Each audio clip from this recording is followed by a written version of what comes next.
प्रश्नावली जो 2.1 यानी कि सेकंड चैप्टर आपका बहुपद है, तो थोड़ा सा प्रश्नावली 2.1 कराने से पहले हम आपको इसका थोड़ा विश्लेषण मतलब संक्षेप में बता देते हैं कि बहुपद कहते किसे हैं। ठीक है, किसी भी चर की घात, यानी अगर उस पर एक घात है उसे क्या बोलते हैं, रैखिक बोलते हैं। जैसे कोई भी चर हो, चर आप लोगों को पता ही है, चर क्या कहलाते हैं, ए से लेकर के जेड तक जो भी टर्म होते हैं ना, जैसे चाहे ए आ जाए, उसमें बी आ जाए, सी आ जाए, डी आ जाए, ई आ जाए, डेट एक्स वाई जेड, ये सभी चर कहलाते हैं। और अचर का मतलब होता है जो भी आपकी अंगणितीय संख्या होती हैं, जैसे आपका 1 2 3 -3 -5 0 डेट, ये सभी क्या अचर पद है, यानी कि जो कभी भी बदलते नहीं है। एक्स का मान या ए का मान, बी का मान लगातार एक भी आ सकता है, 2 5 10 जितना सॉल्यूशन में मिलेगा वो आपको वैल्यू प्राप्त होगा। अब हम आपको बताते हैं कि रैखिक समीकरण या रैखिक बहुपद। ठीक है, रैखिक बहुपद यानी जो भी चर है, अगर चर की घात कितनी है, चर की घात 1 है तो रैखिक बहुपद कहलाएगा। वो क्या कहलाएगा बेटा, रैखिक बहुपद। जैसे उदाहरण में आप लोग बता सकते हैं, जैसे 3x + के 5 है, 5y + के 2 है, 3a - के 5 है। यहां चर जो भी है आपने उस पर एक ही घात देखी है, इसलिए आप इसने क्या कहेंगे, सभी को रैखिक बहुपद कहेंगे। यदि घात कितनी बेटा, 2 है, कितनी है, कितनी बेटा,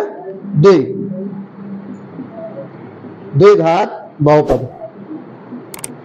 द्विघात बहुपद में क्या होता है कि चर की घात कितनी होनी चाहिए, अधिकतम 2, यानी ऐसा बहुपद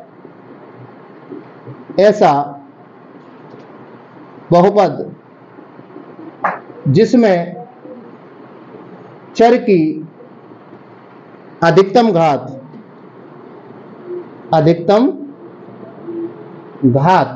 कितनी हो, 2 हो, क्या कहलाएगा, द्विघात बहुपद कहलाता है।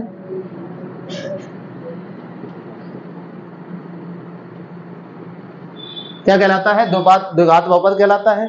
आप उदाहरण में इसमें लिख सकते हैं बेटा, 3x² + के 5, 6x² - के 2, 5y² + के 3y + के 2।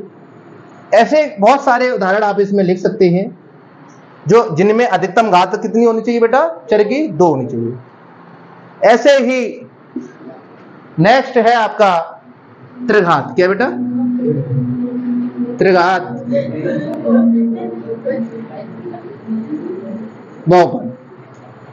कौन सा बहुपद बेटा, त्रिघात का मतलब क्या होता है, ऐसा बहुपद जिसमें अधिकतम कितनी घात हो, लिख सकते हैं, ऐसा बहुपद जिसमें चर की अधिकतम घात कितनी हो, 3 हो। ठीक है, क्या कहलाएगा, त्रिघात बहुपद कहलाता है।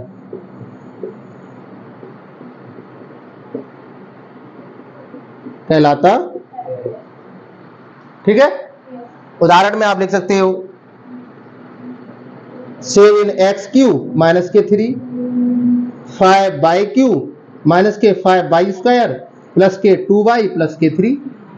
ऐसे ही आप बहुत सारे एग्जांपल ले सकते हैं, ये सब उदाहरण ही है।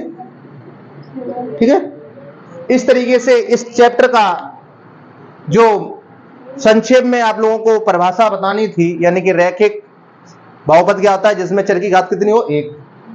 द्विघात बहुपद क्या होता है जिसमें चर की घात कितनी होनी चाहिए, 2 अधिकतम। त्रिघात बहुपद में क्या होता है, ऐसा बहुपद जिसमें अधिकतम घात कितनी हो, 3 हो, उसे त्रिघात बहुपद कहते हैं। इस तरीके से तो प्रश्नावली 2.1 का जो पहला प्रश्न है कि प्रत्येक स्थिति में px के शून्यकों की संख्या ज्ञात कीजिए। तो बेटा इसमें क्या करना होता है, जैसे ये लिखा है कि x के पदों में समझना पहले x के रूप में, यानी कि x अक्ष को कितने बार इस लाइन ने काटा है तो उतने ही तो इसके शून्य निकलेंगे। यहां आप देखेंगे इस वाले पहले फिगर में इसने x जो अक्ष है आपकी x अक्ष, इसको एक भी बार नहीं काटा, तो इसमें जो y बराबर यानी कि इसके शून्य निकलेंगे, y बराबर की जो px के रूप में जो शून्य निकलेंगे, यहां शून्यकों की संख्या आएगी बेटा शून्य। संख्या कितनी आएगी ना, 0 आएगी, क्योंकि इसने x अक्ष को काटा ही नहीं है। यहां आप देखेंगे x अक्ष को कितने बार काटा, केवल एक बार काटा है, तो यहां पर शून्यकों की संख्या कितनी आएगी, यहां पे आप लिख सकते हैं शून्यकों की जो संख्या आएगी वो आपकी 1 होगी। इसमें देखेंगे तो x अक्ष को कितने बार काटा बेटा, 1 2 3, जब 3 बार काटा है तो इसमें शून्यकों की संख्या कितनी निकलेगी, 3। तो यहां लिखेंगे बेटा शून्यकों की संख्या बराबर कितनी आएगी, 3 आएगी। क्वेश्चन नंबर 4 आप देख रहे हैं, इसमें 1 2 जगह काटा x अक्ष को, तो यहां आप लिखेंगे बेटा शून्यकों की जो संख्या आएगी, शून्यकों की संख्या वो होगी कितनी बेटा, 2। जो 5वें वाले इसमें जो है पार्ट में यहां चेक करेंगे बेटा 1 2 3 4, कितनी बार काटा है, 4 बार काटा है, तो यहां पे शून्यकों की जो संख्या आएगी वो आएगी 4। इसके बाद इसका जो लास्ट है आप चेक करेंगे 1 2, इसको काटा नहीं, देखो आप इसको क्रॉस नहीं किया, केवल टच किया है, और टच किया तो इसका एक ही सॉल्यूशन होगा। और यहां 3 1 2 3, तो इसमें शून्यकों की संख्या कितनी होगी बेटा,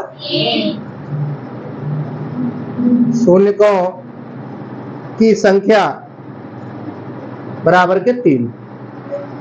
ठीक है, ये आपका पहला क्वेश्चन हो गया।